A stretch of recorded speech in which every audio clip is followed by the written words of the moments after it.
Assalamualaikum warahmatullahi wabarakatuh. Perkenalkan, nama saya Siti Sarah Albar. Saya dari kelas 4C Manajemen. Jadi di video kali ini saya akan mempresentasikan materi terkait dengan mampu membedakan manajemen persediaan tradisional dan juga just in time. Nah, presentasi ini menjelaskan perbedaan konseptual, operasional, dan strategi antara manajemen persediaan tradisional atau stock beside dan pendekatan just in time. Tujuannya untuk memberikan pemahaman mendalam agar manajer operasional, supply chain, dan pengambilan keputusan dapat memilih strategi yang tepat berdasarkan konteks risiko, biaya, kendaraan pemasok, dan profil permintaan. Selanjutnya masuk pada pendahuluan. Di sini mengapa penting memahami kedua pendekatan ini. Jadi, keputusan tentang bagaimana mengelola persediaan mempengaruhi likuiditas, biaya operasional, waktu pemenuhan pesanan, dan kepuasan pelanggan. Selain memilih strategi dapat menyebabkan modal terikat lebih, kekurangan stok, atau biaya penyimpanan yang tinggi. Memahami keunggulan dan keterbatasan masing-masing pendekatan membantu menjelaskan kebijakan persediaan dengan tujuan bisnis. Yang pertama yaitu pertumbuhan, efisiensi, dan ketahanan pasokan.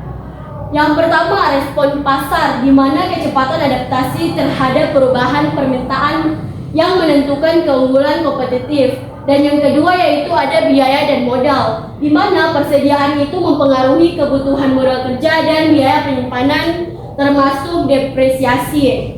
Dan yang ketiga yaitu ketahanan rantai pasok, di mana resiko gangguan pemasok dan fluktuasi permintaan menentukan tingkat keamanan stok. Selanjutnya masuk pada manajemen persediaan tradisional. Di sini ada filosofi dan karakteristik utamanya. Manajemen persediaan tradisional berfokus pada menahan stok untuk mengantisipasi permintaan.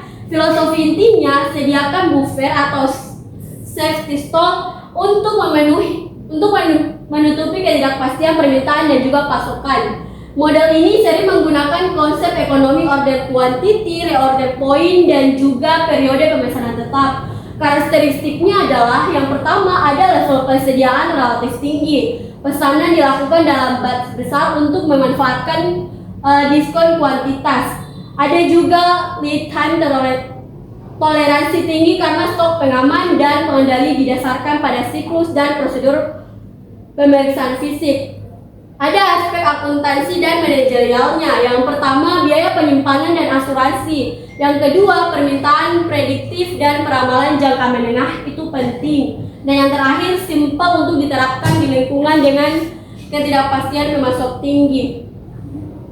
Selanjutnya, kelebihan dan kekurangan pendekatan tradisional. Kelebihannya pada kendala, di mana dia menjamin ketersediaan barang saat permintaan tiba, mengurangi resiko kehabisan stok sehingga cocok untuk produk kritikal dan layanan pelanggan yang tidak boleh terganggu. Yang kedua, kelebihannya yaitu sederhana, mudah dioperasikan tanpa integritas pemasok yang kompleks atau proses manufaktur yang sangat sinkron. Kekurangannya itu pada biaya, di mana modal kerja terikat, biaya penyimpanan, resiko uang atau resiko usang, dan biaya handling. Selanjutnya pada kekurangan dari fleksibilitas, di mana sulit merespon perubahan permintaan yang cepat, overstock menyebabkan pemborosan, understock bila peramalan salah. Banyak organisasi menggunakan hibrida untuk menahan stok item kritis sementara menerapkan pengadaan berkala untuk item non kritis. Selanjutnya masuk pada just in time atau JIT. Di sini ada sejarah dan prinsip dasar. JIT itu lahir dari praktik produksi Toyota, yaitu post WWII, dengan tujuan menghilangkan pemborosan dan menyesuaikan produksi persis sesuai permintaan. Prinsip dasarnya yaitu pada produksi dan pengadaan, di mana ada tepat waktu dalam jumlah yang dibutuhkan untuk meminimalkan persediaan dalam sistem. Yang pertama ada sinkronisasi, di mana ada proses pemasok dan permintaan disinkronkan untuk mengirim dan memproduksi tepat saat diperlukan. Dan yang kedua, fokus pada kualitas. Ini ada perbaikan berkelanjutan atau kaizen dan pengendalian mutu untuk menghindari barang yang cacat dalam menghentikan aliran. Dan yang terakhir ada kolaborasi pemasok. Hubungan jangka panjang dengan pemasok handal, lead time pendek, dan komunikasi yang real time. Ada kelebihan dan kekurangan pada pendekatan just in time. Yang pertama, resiko dan keterbatasan just in time. Yang pertama, ada sangat rentan terhadap gangguan pasokan di mana ada bencana, transport, dan pandemi. Dan yang kedua, membutuhkan pemasok andal dan transparansi data. Dan yang ketiga, implementasi memerlukan budaya perbaikan berkelanjutan dan investasi proses. Yang terakhir, tidak cocok untuk produk yang permintaannya sangat fluktuatif atau berubah-ubah tanpa visibilitas yang real time. Jadi JIT itu unggul di efisiensi biaya dan kualitas bila rantai pasok stabil, namun menambah resiko operasional jika ketahanan pasok itu lemah.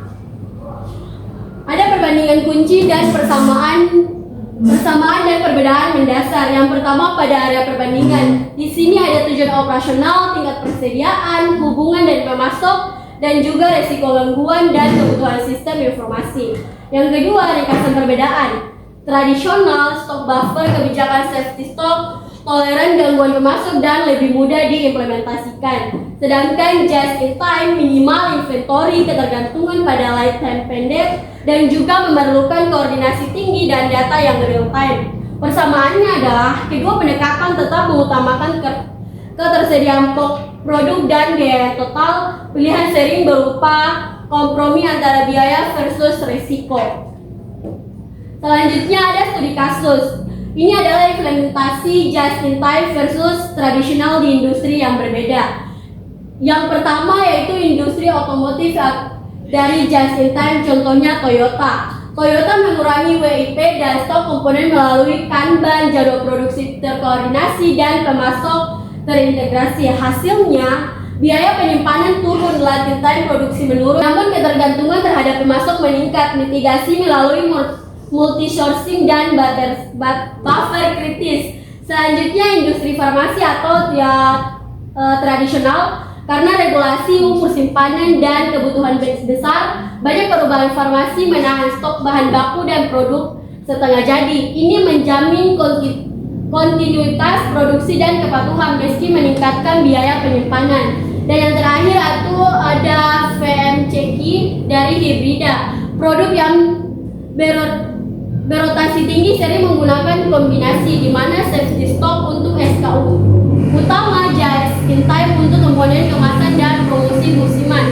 Pendekatan ini menyeimbangkan kecepatan dan risiko. Selanjutnya, kapan menggunakan tradisional dan kapan menggunakan just in time.